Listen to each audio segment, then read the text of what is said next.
Muy buenas noches, muchas gracias por acompañarnos. Soy Jorge Rodríguez y le agradezco mucho que esté aquí en El Mundo a las 7, como todos los lunes, en el canal de Voces por Media Calle, donde usted encontrará una gran posibilidad de tener espacios para el diálogo, el aprendizaje, el crecimiento personal y mucho más.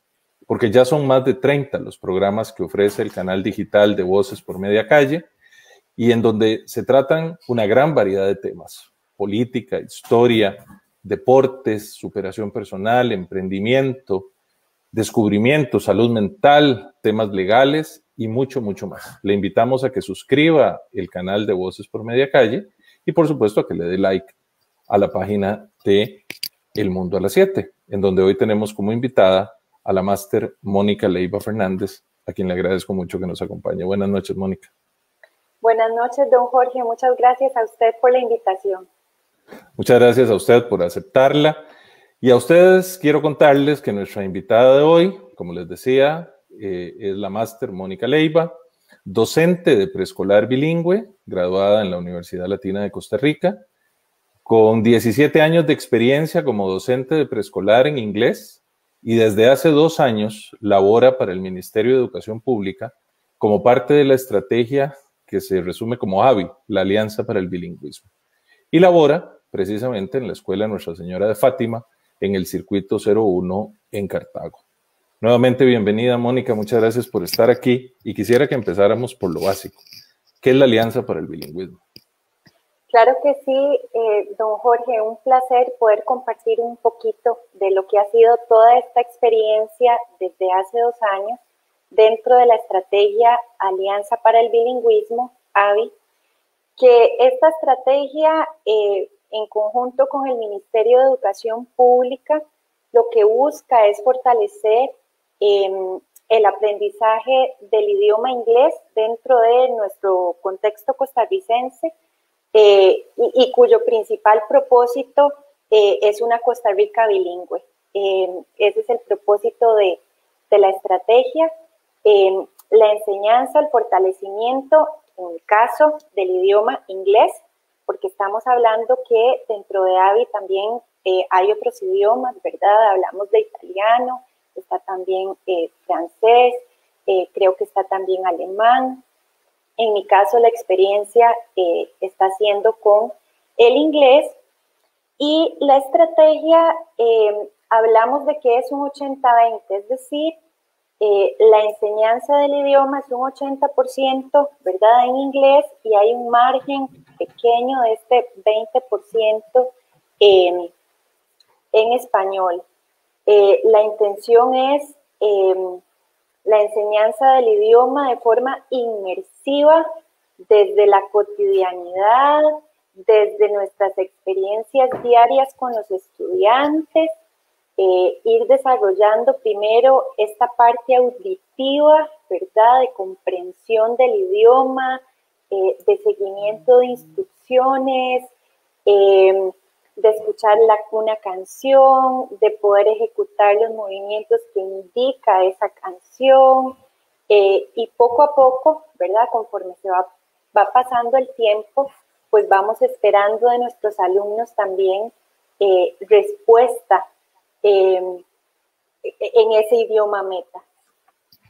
Bueno, para quienes recién se suman, quiero contarles que conversamos hoy con la máster Mónica Leiva Fernández, docente de preescolar e integrante del programa de bilingüismo de la Alianza para el Bilingüismo, precisamente ella como docente de inglés en un programa que como país desde el MEP busca, efectivamente, como nos decía Mónica, tratar de que las niñas y los niños, y posteriormente las y los jóvenes, tengan acceso a su formación en otras lenguas.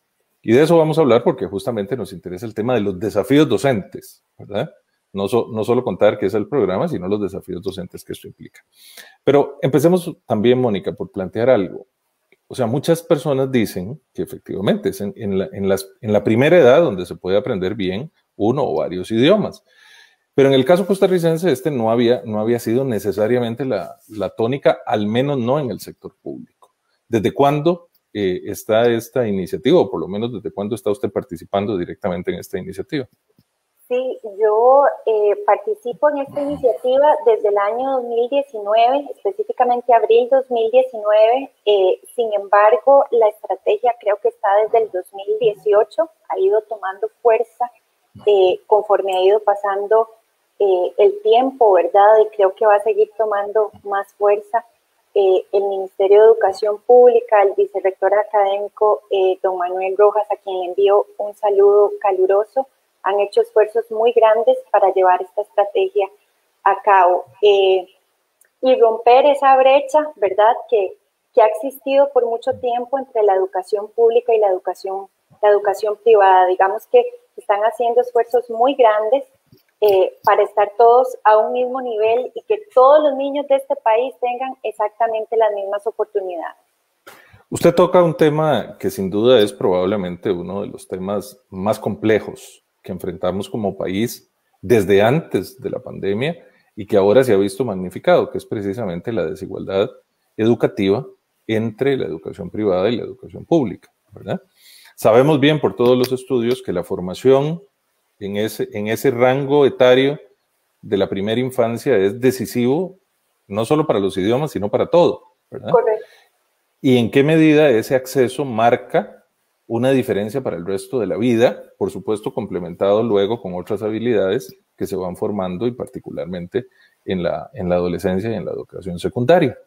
Pero cuando usted habla de esas diferencias, usted tiene experiencia de haber trabajado en el sector privado y como tal se enfrenta ahora desde la Escuela Nuestra Señora de Fátima con un desafío de atender población que viene también de sectores más vulnerables. Mandamos un saludo a la comunidad educativa de la Escuela Nuestra Señora de Fátima en Cartago. Le agradecemos a sus autoridades por auspiciar también la participación de la máster Leiva Fernández e invitarles a que luego puedan también seguir por el Facebook de la escuela, que es Nuestra Señora de Fátima Cartago, Escuela Nuestra Señora de Fátima Cartago /oficial, esta entrevista a Teacher Mónica, que sabemos que sus alumnos y sus alumnas estarán muy contentos. Pero hablemos de la escuela, Mónica. O sea, usted tiene experiencia en el sector privado y de repente está trabajando con una escuela en donde hay mucha población que no tiene las mismas condiciones que tenían sus estudiantes de antes. Sí, señor. Bueno, primero comentarle que nuestra escuela, ¿verdad? La Escuela Nuestra Señora de Fátima está ubicada en la provincia de Cartago, 75 metros al norte del Secudi.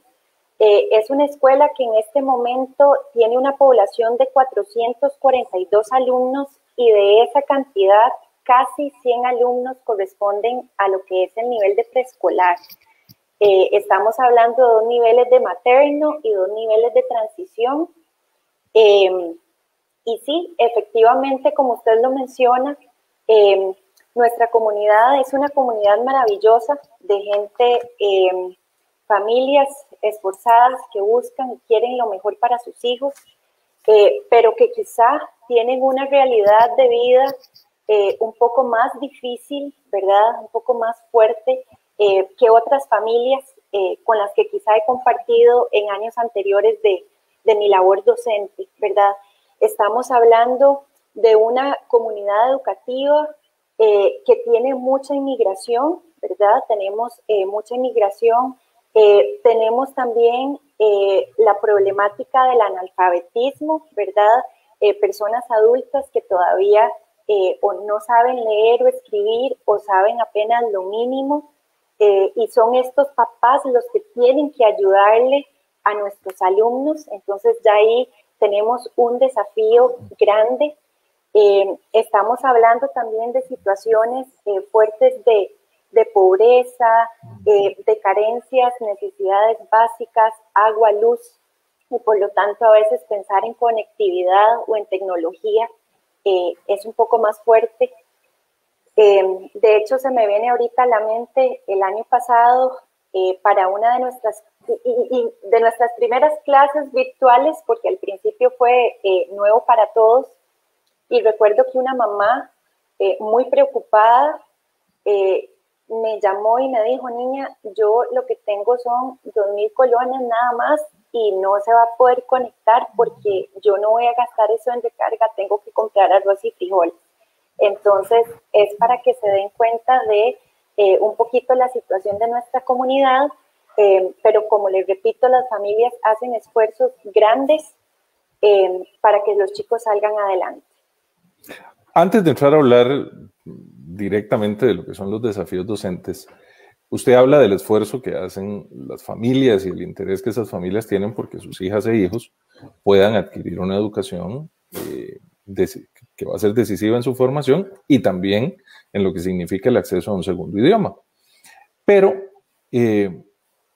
¿cómo encuentra usted, más allá de las condiciones, digamos, propiamente materiales, el interés de los niños y las niñas por aprender un idioma diferente al español?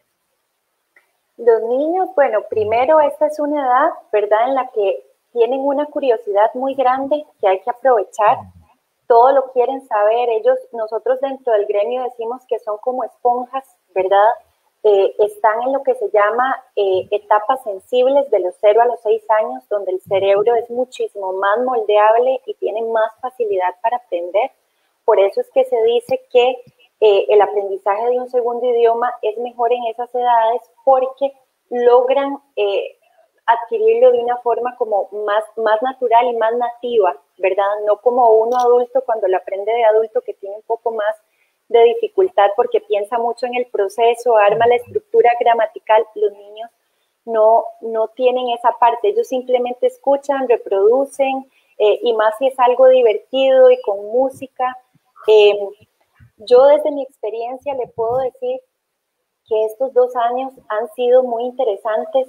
Los niños no han mostrado apatía, todo lo contrario. Todos los días preguntan, alguno pregunta, ¿cómo se dice esto en inglés? ¿Cómo se dice silla en inglés? ¿Cómo se dice mesa en inglés? ¿Verdad?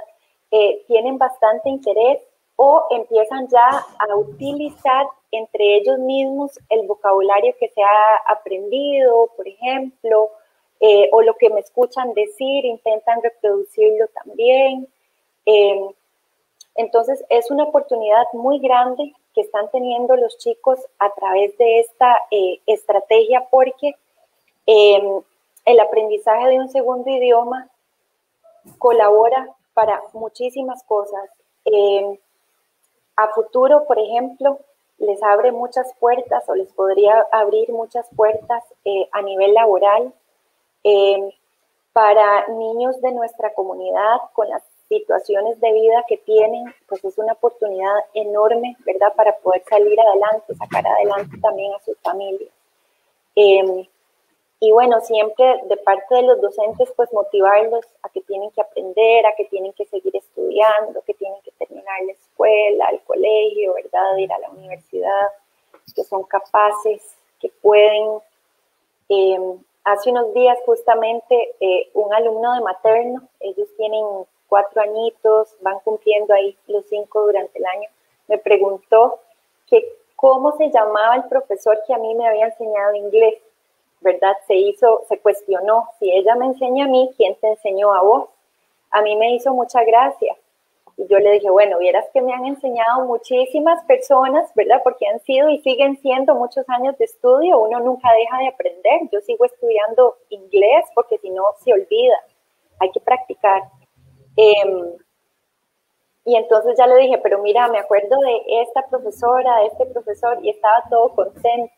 Entonces, esas pequeñas cositas a veces marcan, impactan y ayudan como en el proceso. Usted señala algo que sin duda es decisivo, ¿verdad? Un filósofo costarricense, Francisco Antonio Pacheco, decía que maestro es aquel que sigue hablándonos desde el interior de nosotros mismos. Y sin duda este es un muy buen ejemplo, ¿verdad? Porque recordamos a quienes nos han enseñado, y supongo que para este niño usted es la ventana, la puerta a ese mundo mágico de otro idioma y de la enseñanza en general. Usted hablaba antes del apoyo o del entusiasmo que tienen las familias porque esos niños y niñas aprendan, sobre todo que están empezando. ¿Cómo es el apoyo institucional, tanto del ministerio, que usted mencionaba ahora al director del programa, como en la escuela, la dirección de la escuela, todo el proceso, ¿verdad? ¿Qué tan importante resulta la estrategia como parte ya de la cotidianidad, no solo del discurso, sino del día a día. Correcto, es fundamental, don Jorge. O sea, un docente, por más ganas que tenga, por más vocación, por más entusiasmo, necesita sentirse acompañado. Eso es vital, acompañado entre los mismos colegas, pero también entre los superiores.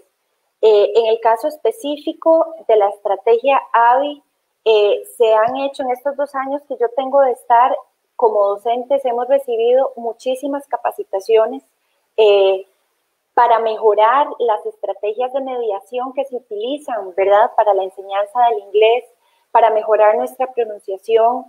Se han hecho esfuerzos muy grandes con plataformas vitales e importantes que a raíz de la pandemia han sido fundamentales. Menciono ABC Mouse, menciono Joy School, menciono Pearson, que nos ofrecen no solo a los docentes, sino a las familias y a los chicos cualquier cantidad de juegos, de libros, para escuchar distintos tipos de pronunciación, ¿verdad?, para practicar conceptos, habilidades. Ha sido fundamental y tenemos a nuestra disposición estas plataformas y las capacitaciones que son constantes. Eso sí debo decir que son constantes. Y en el caso de la institución, saludo con mucho cariño a doña Ivonne, que también ha sido un apoyo fundamental. Ella ha hecho esfuerzos grandes para que la escuela tenga, por ejemplo, tenemos materiales de Lego With You, tenemos materiales de robótica, ¿verdad? Incluyen, por ejemplo, unas tablets. Entonces, cada nivel tiene sus tablets a su disposición. Obviamente hay un protocolo de uso, de cuidado, de manejo, de limpieza, etcétera, pero que están ahí para los chicos, para que podamos fortalecer y mejorar la enseñanza del idioma. La semana pasada, yo estuve utilizando con mis alumnos de Materno 2 las tablets. Estábamos repasando unos colores. Entonces, con las tablets ellos le tomaron fotografía a algunos elementos que encontramos en la clase de esos colores y después ellos vieron las fotografías que ellos mismos tomaron. Entonces, estaban contentos de poder usar, ¿verdad?, el aparato, porque probablemente algunos en casa con costos tendrán a veces un teléfono, ¿verdad? Computadora no todos los hogares tienen. Entonces estaban muy contentos de poder utilizar el dispositivo y de ver el trabajo que ellos habían sido, eran sus fotografías, era su creación. De escucharse también, de repetir la frase o de escuchar a la docente. Entonces, todos estos insumos son vitales y el éxito depende de ese apoyo, don Jorge. No somos islas, solos no, definitivamente no podemos nada. Es muy complaciente saber que tiene apoyo en esos sentidos y recordé algo que definitivamente no es la realidad que usted nos presenta, pero recordé como muchas veces la prensa en este país ha hecho severas críticas a los programas educativos y particularmente a los programas de inglés en su momento, ¿verdad? Cuando se decía que había profesoras y profesores, maestras y maestros que ni siquiera sabían pronunciar, ¿verdad? Y usted nos está contando ahora que hay toda una estrategia por fortalecerlo, que por supuesto no se puede lograr de la noche a la mañana, pero que requiere apoyo del ministerio y apoyo de la dirección institucional de la escuela, en este caso, la Escuela Nuestra Señora de Fátima en Cartago. Considerando que hay apoyo, ¿verdad?, del nivel institucional, de sus colegas, de sus superiores, digamos, desde el punto de vista técnico, podríamos decir, ¿verdad?, profesional del programa. Ahora sí, ¿cuál señalaría o cuáles señalaría usted que son los principales desafíos docentes que tiene que enfrentar Mónica Leiva para realizar bien su trabajo? El primer desafío que debo comentar, don Jorge, y en relación, ¿verdad?, con toda esta situación de la pandemia y demás que nos puso a todos de cabeza, personalmente fue la tecnología. O sea, primero, para yo poder colaborar con los chicos, ¿verdad?, y tratar de seguir este proceso de enseñanza-aprendizaje, tuvimos que romper ciertas barreras ciertos temores relacionados con la tecnología. Hemos ido avanzando, hay muchas cosas que todavía nos faltan, pero eso fue vital. Porque ahora, aunque vamos de manera presencial, algunos días los niños, ¿verdad? Estamos en bimodalidad, entonces estamos presencial, pero todavía sigue también la parte virtual. Entonces tenemos que seguir en plataforma Teams, entonces yo a veces también les envío videos, tengo que hacer ese video para que me escuchen, para que pronuncien, para que repitan, porque no estamos juntos todos los días. Entonces lo primero fue esa parte de la tecnología. Luego fue, si no estoy todos los días, yo ocupo un apoyo en casa para que practiquen inglés. Pero como le mencionaba anteriormente, si hay ciertas familias que tienen dificultad para leer y escribir en español, por supuesto que en inglés es casi que impensable. Entonces, ese ha sido uno de los retos más grandes. Hemos tenido que acompañar esas guías de trabajo autónomo con mucho video de mi parte o audios también, hasta donde se es posible. Porque a veces no todas las familias pues pueden descargar el video o pueden ver el video por la parte de conectividad. Entonces ese ha sido un reto importante también. Tratar de mantener enganchadas a las familias, ¿verdad? Que no se cansen, que lo están haciendo bien, que el esfuerzo pequeñito o si puede dar un poquito más, todo eso cuenta, todo eso cuenta. Ellos a veces se sienten un poco frustrados también, niña, no es que no sé, es que cómo hago, es que, ¿verdad? Entonces tratar de mantener, que no es solo al chico, Jorge, o sea, nuestro trabajo es integral, ¿verdad? Uno no trabaja solo con el estudiante, o sea, también son las familias. Y no es motivar solo al estudiante, también ocupamos que las familias, los papás, las mamás, los encargados estén motivados también, porque a raíz de esta situación pandemia, yo creo que se ha llegado a entender más lo que es el trabajo en equipo. O sea, definitivamente nosotros ahorita sin los papás, sin el compromiso que ellos van adquiriendo o tienen, no podríamos hacer nada. No podríamos hacer nada. Entonces, esa ha sido una dificultad, pues engancharlos, mantenerlos motivados, estar presentes, ¿verdad? Aunque no nos veamos tanto, que nos sientan ellos como docentes también presentes, aquí estoy, y no solo para este proceso formativo de los chicos, sino también para escuchar. A veces los papás también necesitan, niña, ¿qué hago? Ayúdeme, pasa esto, ¿qué me aconseja?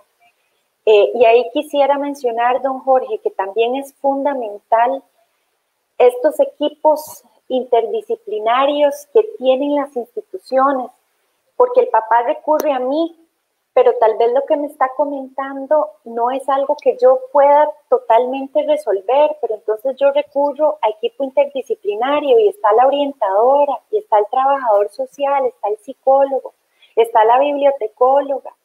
Entonces, definitivamente creo que como docentes estos desafíos tenemos que pasarlos en conjunto. Lo que yo no puedo hacer, alguien más me puede colaborar. Entonces, hacer uso de todas estas herramientas que tenemos dentro de nuestra institución. Y sí quisiera aclarar que esto que yo estoy comentando es la realidad de mi institución, ¿verdad? Probablemente en otras escuelas, no sé, no haya equipo interdisciplinario porque las hay, o tienen otro tipo de servicios y de apoyos, ¿verdad? Que yo no tengo. Entonces, esto es, digamos, desde nuestra experiencia. Tenemos también las colegas de apoyo emocional y de conducta, han sido vital para poder resolver ciertos casos y que a veces uno no tiene cierta claridad, pero ellos sí. Entonces, este trabajo en equipo, no solo ahora en pandemia, debe ser siempre. Debe ser siempre. Si usted recién se suma a nuestro programa de hoy, le cuento que conversamos con la máster Mónica Leiva Fernández, docente de preescolar bilingüe, y justamente hablamos sobre los desafíos docentes y sobre todo en el contexto del COVID, ¿verdad? Y nos interesa explorar el caso del programa del bilingüismo, precisamente porque Mónica es docente de Materno 2 en la Escuela Nuestra Señora de Fátima en Cartago. donde imparte inglés. Es muy interesante esto que usted plantea porque alguien se podría preguntar, bueno, pero a ver, es que son los que están empezando, sí, muy bonito y todo, pero hay otras cosas que resolver. El problema es que sabemos que cuando esos niños y niñas, si logran terminar la escuela, si entran a la secundaria, se mantienen en ella y eventualmente logran llegar a la universidad o a una carrera técnica, muchos y muchas arrastran una serie de rezagos muy importantes en áreas de conocimiento, ¿verdad? Y ese rezago, el país lo experimenta en modo de una brecha que se va ensanchando, ¿verdad? Y que luego crea un abismo gigantesco entre personas que con la misma edad y con condiciones muy similares los distancia un océano de conocimientos, de habilidades, de experiencias. Y usted señalaba algo muy importante, la posibilidad del trabajo en equipo para superar eso, ¿verdad? A partir de las condiciones particulares que cada centro educativo tenga. Pero muy probablemente la gente o algunas personas se preguntarán, bueno, ¿cómo trabaja Mónica? Usted hablaba de niños y niñas, me pareció entenderle, de 4 o 5 años, ¿verdad? Porque aunque tengan un gran entusiasmo, deben haber otra serie de desafíos muy importantes. Yo siempre he dicho, a mí me encanta la docencia, pero no podría darle clases a niños y niñas, mucho menos de esa edad. Entonces, ¿cómo hacer, verdad? Porque usted hablaba ahora de que tuvo que enfrentar problemas de la tecnología, pero le cuento a quienes nos ven que nuestra invitada de hoy, además ha sido invitada permanente del programa en Canal 13 que el MEP ha desarrollado justamente para llevarle educación a las personas que, como decía ella al inicio, no tienen acceso a la posibilidad de un celular o de tener acceso a Teams, etc. Entonces, bueno, usted que tiene experiencia en eso, ¿cómo lograr que efectivamente esos niños y niñas se mantengan, pese a todas las adversidades, con interés en el aula y fuera de ella? Ya no me refiero solo a la familia, sino que ese interés que tiene el niño o la niña permanezca. Sí, mire, esa es una labor constante, ¿verdad? Esa es una labor constante de los docentes, siempre que el niño se sienta contento, que el niño disfrute. Y no solo el idioma, don Jorge, es que muchas veces la institución educativa es el hogar del estudiante, es el escape también para poder descubrir que existe otra realidad distinta a la que vive en su hogar, por ejemplo, hablando de hogares que los hay, donde tal vez hay agresión, ¿verdad? Donde hay falta de alimento y ese tipo de cositas lo encuentran en la escuela. Tal vez el cariño, no sé, de una figura materna, lo pueden encontrar de alguna manera con esa docente que me tiene paciencia, que me pone atención, que me da una palmadita, ¿verdad? Entonces, no es solamente la parte del idioma, ¿verdad? O de la estrategia, sino también que la institución muchas veces se convierte en el hogar o en el oasis de nuestros alumnos. Nosotros ahorita que estamos en la bimodalidad, estamos tratando de cuidar muchísimo la presencialidad, estamos tratando de decirle a las familias que los chicos no pueden faltar, de decirle incluso a los niños cuando están en el kinder que los espero la otra semana, que vamos a hacer tal actividad, que vamos a ver tal video, que vamos a tener tal juego, que por favor no falten. Hace unos días estuvimos celebrando la Semana de la Salud Integral, ¿verdad? Fue una semana con un montón de actividades distintas, habían unos stands para que ellos vieran y aprendieran, les dieron una charlita de salud bucodental y habían como pues sorpresitas, ¿verdad? Especiales para ellos en relación a ese tema y bueno, fue una semana decirles no falten, vengan para que vean, les vamos a dar tal cosa. Para que lleven a la casa y se laven los dientitos. Entonces, eso es una labor constante. Esos espacios, porque estamos trabajando con subgrupos, ¿verdad? No estamos recibiendo ahorita a los grupos completos. Estamos siguiendo las normas del Ministerio de Salud en cuanto a protocolos por COVID. Entonces, por el tamaño de nuestras clases y demás, estamos recibiendo entre 6 y 8 niños por día, no más, no podemos más. Entonces, 6 y 8 ¿de cuántos? ¿De cuántos es el total? De 25, ese es el máximo y yo en este momento tengo 24, creo que hay un grupo de 23, pero menos de eso no. Entonces, para poder mantener como la distancia, y, ¿verdad? Pues eso es lo que podemos recibir por día, entre 6 y 8 más o menos. Y, ahora, ese regreso, perdone que la interrumpa, sí, Mónica, no se preocupe. ese regreso, ¿verdad? Porque usted ha hablado de muchos de los desafíos de carácter personal de los niños y las niñas, de sus familias, de su entorno, económicos, ¿verdad? La tecnología, en fin, todo. Pero la pandemia en sí, la virtualidad, para llamarla de alguna manera, se convirtió en un desafío. Sí. Pero el regreso paulatino o parcial se volvió en un desafío mucho peor, ¿o no fue así? Mire, yo creo que tiene sus pros y sus contras. En el caso de mi grupo, que es Materno 2, que vienen por primera vez, o sea, vienen de la casa, es la primera vez que están en una institución educativa. Este contacto paulatino y con grupos pequeños ha sido muy positivo, ¿verdad? Porque han ido adquiriendo la estructura como de forma más tranquila, pacífica. Es una maestra para 6 niños o 8 niños, entonces como que se maneja mejor. Usualmente cuando usted tiene como al grupo completo, ¿verdad? Es un poco caótico cuando entran por primera vez, que no conocen nada, y sí puede generar cierto caos. Yo pienso, no sé, que en el momento que se nos indique que ya podemos regresar todo el grupo completo, pienso que ese integrarse no va a costar tanto, porque ya lo vivieron de a pequeñito. Ahora es hacerlo, pues otra vez, porque entre ellos no se conocen, ¿verdad? Pero ya no es extraño, ya saben quién soy yo, ya saben qué es el kinder, entonces no va a ser, quizá, no sé, tan complicado. Ahora, seamos menos optimistas.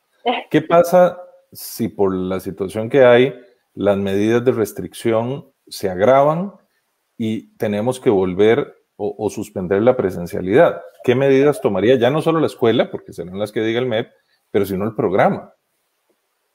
Bueno, seguir haciendo lo que se puede hacer. O sea, don Jorge, definitivamente, a ver, la virtualidad apoya, sí. Yo no creí poder dar clases a través de una computadora y pues se ha hecho desde el año pasado, ¿verdad? Se ha estado haciendo.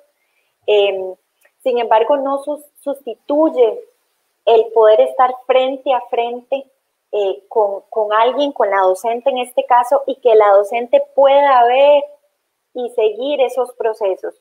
Por ejemplo, el año pasado mis estudiantes estaban, ¿verdad? Ya al final del año escribiendo su nombre, ¿verdad?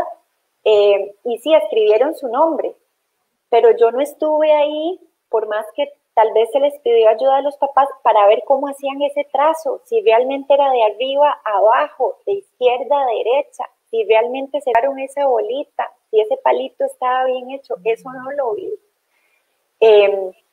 Entonces pasaron al siguiente nivel arrastrando eso y le tocará o le toca a la colega que está ahorita pues tratar, ¿verdad?, de mejorar esos detalles. Entonces, por ese lado hay cosas que se pierden. Si volvemos a la virtualidad totalmente, pues sí, o sea, hay cosas que se pierden. Sin embargo, sé que como gremio pues trataremos de dar lo mejor, sabiendo que tenemos nuestras limitaciones también, no podemos todo, no se puede todo, pero sí tratar de dar lo mejor, pues por los chiquitillos, ¿verdad? Ahora, ese proceso que usted habla que podríamos considerar de monitoreo del avance, ¿verdad? O sea, ¿en qué medida los chicos y las chicas van aprendiendo y se va monitoreando? Eso pasa efectivamente en clase, ¿verdad? Poder viendo ahí lo que ocurre, y en las casas es un poco distinto, sobre todo si algunos y algunas no se pueden conectar, ¿verdad? Eso, digamos que podría ser una situación que se agravara en caso de tener que volver a una modalidad solo a distancia o virtual. ¿Plantearía un problema, cree usted, en el sentido de que de alguna manera en cada escuela, cada maestra, cada maestro va a tener que implementar sus propios recursos, ¿verdad? Porque una cosa es pensar en que usted atiende a 6, a 5 cada día, y otra cosa es que tenga que volver a atenderlos a todos o todas, ¿verdad? Todos los días. Todos los días, presencialmente o de manera remota. Sí, vea, don Jorge, hay algo que quisiera comentarle también y va relacionado con las guías de trabajo autónomo, ¿verdad? Nosotros recibimos, esas guías se entregan, nosotros recibimos las guías, ¿verdad? Se revisan, pero muchas veces las guías no vienen completas o nos ha pasado que las hemos recibido en blanco, así como se entregaron, así regresaron. Entonces, ese seguimiento... Cuando usted habla, perdón que le interrumpa, para quienes nos ven y nos escuchan, que probablemente lo sepan, pero por si alguien no lo supiera, esas guías de trabajo autónomo se le da a cada niño o cada niña para que lo haga en su casa. Impreso. Y lo tenga que traer la próxima semana. Ah, impreso. Muy impreso, bien. Sí. Y algunas regresan como se fueron. Sí, señor, algunas regresan como se fueron. Algunas llegan incompletas, ¿verdad? Y algunas nunca llegaron, también ha sucedido. Como han habido, pues, otras que se ve el esfuerzo, el trabajo, la dedicación de la persona que estuvo ahí apoyando al estudiante. Entonces, las guías de trabajo autónomo, de alguna manera, son como nuestros ojos también en la casa, o sea, nos ayudan a ver qué tanto va avanzando el chico, qué tanto va trabajando en el lugar, ¿verdad?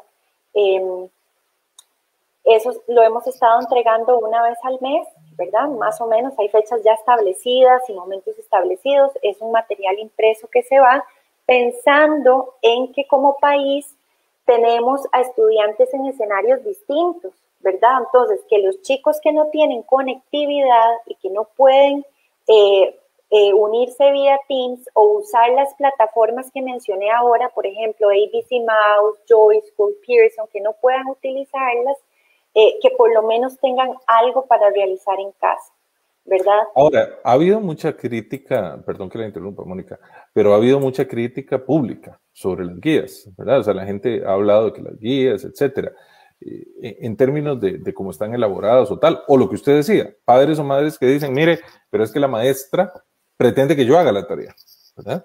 O sea, viéndolo desde la otra perspectiva, ¿verdad? Desde el otro lado, o sea, yo tengo que atender la casa, hacer cosas, cuidar personas adultas mayores o personas menores de edad, y tras de eso, Teacher Mónica pretende que yo haga la tarea y de inglés. Sí, ¿verdad? correcto. Ese es un problema. O el otro problema de aquellas familias, que puede ser su experiencia o no, donde hay personas que tienen otro nivel educativo, otra experiencia educativa y digan, esta guía me parece muy mala, muy básica, ¿verdad? ¿Cómo lo ha visto? Porque ese correcto. Es un desafío importante también. Un desafío importante, creo que como docentes también hemos tenido que ir mejorando en la elaboración de esas guías de trabajo. Al principio, como le digo, el año pasado, todo fue nuevo, ¿verdad? Para las familias, para las docentes, ¿cómo vamos a hacer? Al principio no estaba la guía de trabajo autónomo, no estaba, sino que se estaba enviando trabajo, pues cada docente hacía, por decirlo así, como su librito o su material, pues para que los chicos avanzaran en la casa. Ya luego, de alguna manera se estandarizó, ¿verdad? Sin embargo, pues hay ajustes que también se le han ido haciendo, como le mencionaba anteriormente, don Jorge, para nuestra comunidad, a veces cuando hay como mucho texto, más bien dificulta un poco la comprensión y los pierde, entonces hemos tenido que recortar ese texto o recurrir mejor a imágenes que tal vez les hablan más y pueden entender un poquito más como qué es lo que se les está pidiendo. Entonces sí han tenido ajustes y probablemente los seguirán teniendo, ¿verdad? Hay ahora mucho acceso. Hemos recibido, por ejemplo, en la escuela, el año pasado se recibieron capacitaciones para incluir dentro de las guías trabajo códigos QR, por ejemplo. Entonces, no poner el link del video al que el niño tiene que accesar, sino que de una vez con el código QR y lo lleva directo al video. Entonces, todo ese tipo de cosas hemos tenido que aprenderlas y no por nosotras, o sea, por nosotras también, pero para poder brindar una mejor enseñanza de calidad en esta situación de bimodalidad. Quiero más adelante preguntarle sobre las lecciones aprendidas, que creo que han sido muchas en muchos ámbitos y usted ha mencionado algunas. Pero bueno, antes de llegar ahí, ¿cuáles han sido aquellos aspectos en donde usted sentiría que falta todavía o en donde ha sentido, por decirlo así, frustración, tristeza de cosas que ha intentado hacer y que en este contexto, pese a todo el esfuerzo, no ha sido posible? Sí, para mí ha sido un poco difícil el no tener a los chicos todos los días como antes, ¿verdad? El verlos tan a cuentagotas. Prácticamente los veo una vez por semana a cada subgrupo. Eso ha sido bastante difícil porque entonces el proceso va mucho más lento, ¿verdad? De lo que uno ha estado acostumbrado a trabajar. Sin embargo, esto ha hecho que tenga apertura al cambio, a no tener miedo, a encontrar la forma de, ¿verdad? Encontrar la forma de estar cerca de ellos, de seguir adelante, de no cansarnos.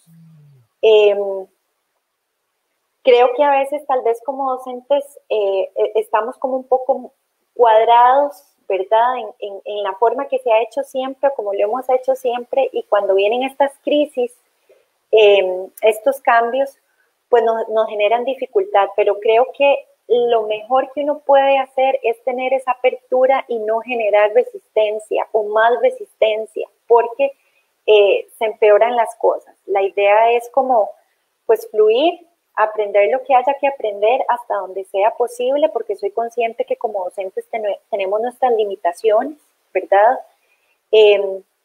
La educación no es estática, es cambiante, ¿verdad? Constantemente, y nosotros pues tenemos que aprender a ir cambiando, a irnos adaptando, ajustando poco a poco, con paciencia, permitirnos como ese tiempo, pero sí tener esa apertura a querer aprender de nuevas metodologías, de nuevas formas, de mejorar con la tecnología.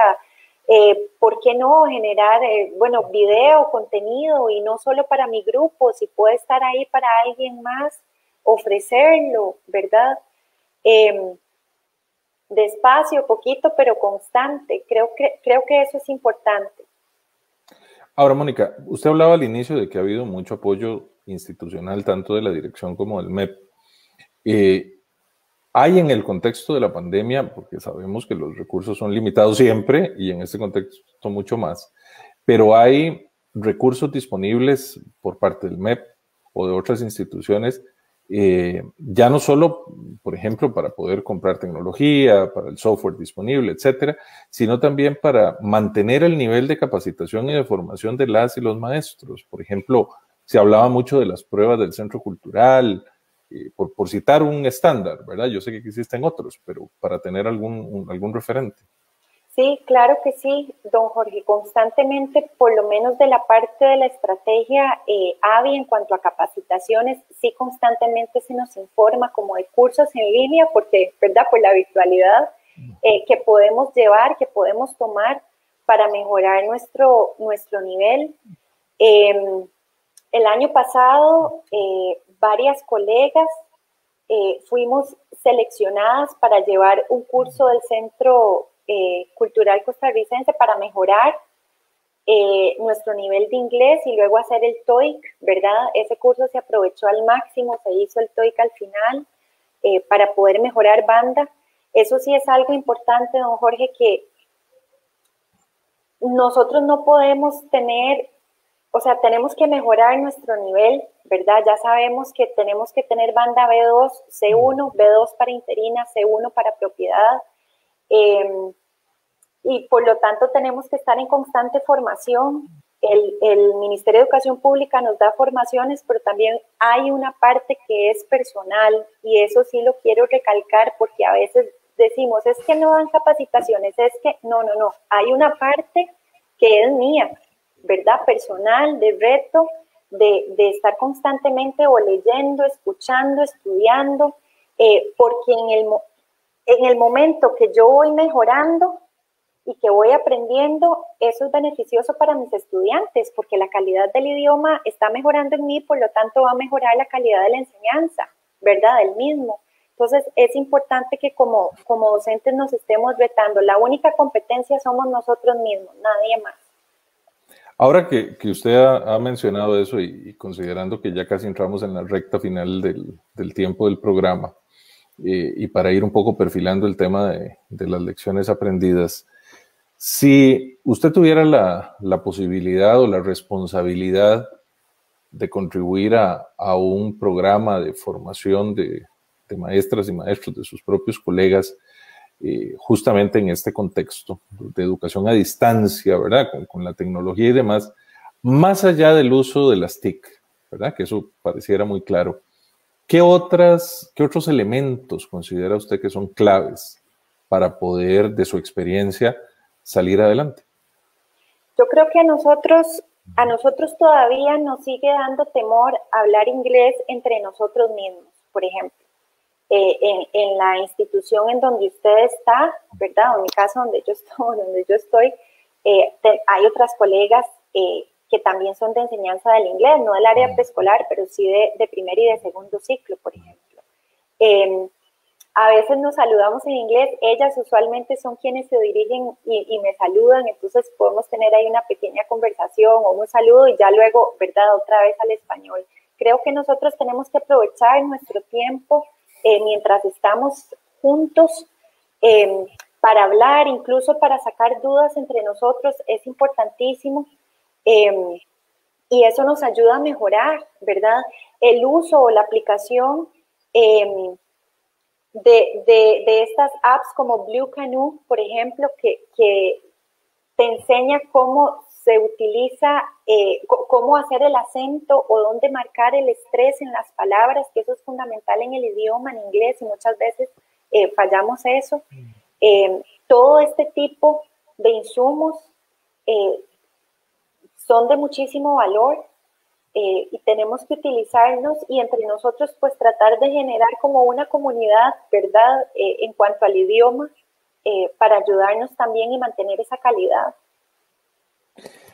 Hablábamos al inicio, y usted hacía mucho énfasis en un tema en el que creo que estamos todas y todos en general de acuerdo, que es los desafíos que plantea la desigualdad, ¿verdad? Para el acceso a la educación de personas en condiciones muy, muy disímiles. Pero no hemos hablado sobre la experiencia y los desafíos, para insistir en el tema de esta invitación de hoy, los desafíos docentes con aquellas y aquellos estudiantes que tienen necesidades especiales, ¿verdad? ¿Y cómo es eso particularmente en el caso de un segundo idioma? Sí, de hecho, siempre dentro de nuestro grupo hay alguna, ¿verdad? Algún niño, alguna niña que necesita un poco de ayudita extra. Y ahí, don Jorge, tenemos que hacer un balance, ¿ok? Porque a veces la ayuda tal vez no es necesariamente para el aprendizaje del idioma, sino que necesitamos, por ejemplo, que llegue a tener un mejor autodominio o autocontrol para moverse dentro del aula, ¿verdad? Entonces, es como ordenar una casa.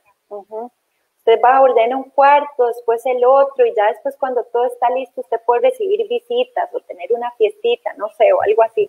Bueno, es igual. Para que esa adquisición, ¿verdad?, de ese segundo idioma sea de la mejor manera, yo primero tengo que ordenar otras cosas. Entonces, habría que ver qué situación o qué necesidad específica tiene este estudiante para poder actuar sobre eso y ya luego enfocarnos en la parte del lenguaje o la adquisición de este idioma meta. No cabe duda que estas cosas, Mónica, probablemente, y pese a que usted es una persona muy joven, probablemente mucho de eso no estaba en su currículum de formación original como en el de tantas otras personas, porque los desafíos sobrevienen a los cambios en los tiempos. Sí. Pero de su formación base, ¿verdad?, ¿cuáles cree usted que fueron los elementos decisivos? Así como ese niño le preguntaba quiénes fueron sus maestros, sus maestras, ¿qué cosas de ese proceso formativo resultaron decisivas para que usted tenga hoy las habilidades y las condiciones, además de sus propias capacidades personales, a las cuales echar mano para salir de esto? Sí, mire, primero yo creo que es importante que cada docente descubra en su corazón que hay primero una vocación, ¿verdad? No es que me gustan mucho los chiquitos, porque a muchas personas les gustan mucho los chiquitos. Tiene que haber una vocación en tu corazón que te pueda generar esa paciencia, esa empatía y esa energía extra que necesitas todos los días. Eso sin ningún lugar a dudas, ¿verdad? Sí. Después de eso, la universidad cumplió en su momento, ¿verdad? Yo salí hace bastante tiempo, pero cumplió un papel fundamental en mi formación, ¿verdad? Me dio las primeras herramientas que se han ido fortaleciendo conforme ha pasado el tiempo, que yo también he tenido que ver cómo me actualizo, ¿verdad? Para poder brindar una mejor formación. Y también debo mencionar a todas las instituciones que a lo largo de estos 17 años de carrera como docente me abrieron las puertas y me formaron. O sea, uno es un docente, no sé si se puede decir ecléctico, ¿verdad? Yo tengo un poquito de aquí, de allá, en esta escuela me ayudaron con esto, en esta otra escuela me ayudaron con otra cosa, aprendí otra cosa. Y agradecerles a todas esas instituciones porque pues me formaron y soy lo que soy gracias a eso también. Y ahorita pues con el Ministerio de Educación Pública y con la estrategia de la Alianza para el Bilingüismo también ha sido un proceso de mucha exigencia, sobre todo para mantener el nivel de inglés, pero ha sido un proceso sumamente enriquecedor, retador, porque no es para mí, ¿verdad? Es para nuestros niños y niñas. Es para ellos, para que tengan mejores y mayores oportunidades, un mejor futuro, para darles las herramientas para que puedan enfrentar al mundo que tienen ahorita y que tendrán más adelante, ¿verdad? Eso es muy interesante, Mónica, sobre todo cuando ha habido gente que es muy severa al criticar a las y los funcionarios públicos y en particular a las y los docentes, ¿verdad? Hay gente que dice, mire, han estado de vagos todo el año de la pandemia, no hacen nada, se quedan en la casa, en fin, como todo, ¿verdad? Toda generalidad siempre acepta excepciones y pues suponemos que no faltará gente que quiera aprovechar las circunstancias para lo que no les corresponde, pero estamos seguros, sobre todo escuchándola, que hay un gran compromiso de sectores muy importantes y tratar institucionalmente de que un ministerio tan complejo, tan grande como educación, logre, como decía un amigo, girar en curva, ¿verdad? No es una cosa para nada sencilla y pareciera que en el caso del bilingüismo es algo que está funcionando y como usted dice, producto también del esfuerzo de cada persona. Pero también, y eso le pregunto, ¿en qué medida cree usted que los cambios que llegaron positivos, ¿verdad? Que hemos hablado de tecnología y tal, van a ser incorporados o de alguna manera ya llegaron para quedarse?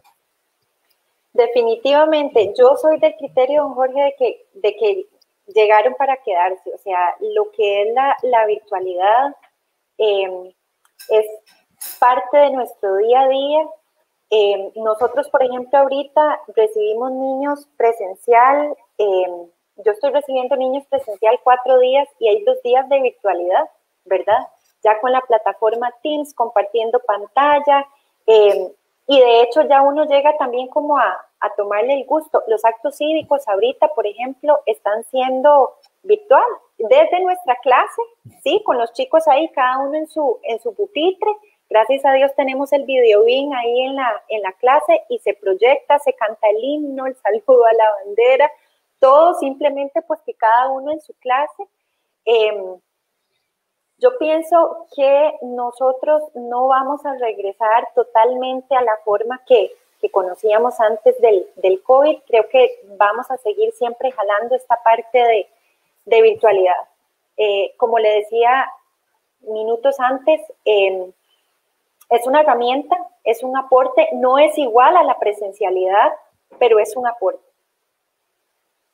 Bueno, ya ahora sí, estamos llegando al final de la conversación que se nos hizo muy rápida.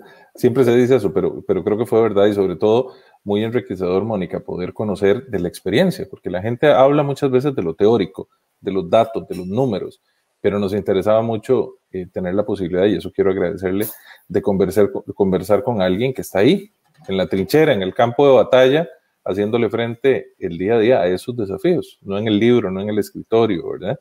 Que eso también corresponde para otras personas. No quisiera terminar, Mónica, además de agradecerle, sin pedirle una reflexión final sobre todo esto que hemos conversado. Sí, yo quisiera, bueno, dirigirme a las familias, a los estudiantes, agradecerles el esfuerzo que hacen, que sigan adelante, pero sobre todo a todos mis colegas, no solo de mi institución, sino del país. No estamos solos, estamos para acompañarnos, no para criticarnos, no para destruirnos, sino para ayudarnos. Estamos en el mismo barco, que podamos sacar la tarea adelante y también que no olvidemos nuestra salud, sobre todo nuestra salud mental. Si nosotros no estamos bien, no vamos a poder estar bien para atender a nuestros chicos y a las familias. Entonces, que sigamos adelante con mucha alegría y esperanza. Llegamos así al final de nuestro programa de hoy, aquí en El Mundo a las 7, en Voces por Media Calle. Hemos tenido una conversación muy provechosa y con mucho gusto de conversar con usted, Mónica. Agradecerle muchísimo por su tiempo, por su generosidad, por su explicación y dejarle las puertas abiertas para cuando quiera regresar. Muchas gracias a usted, don Jorge. Y a todas y todos ustedes, gracias por acompañarnos. Les esperamos el próximo lunes al ser las 7 aquí en Voces por Media Calle, en El Mundo a las 7. Muchas gracias, buenas noches.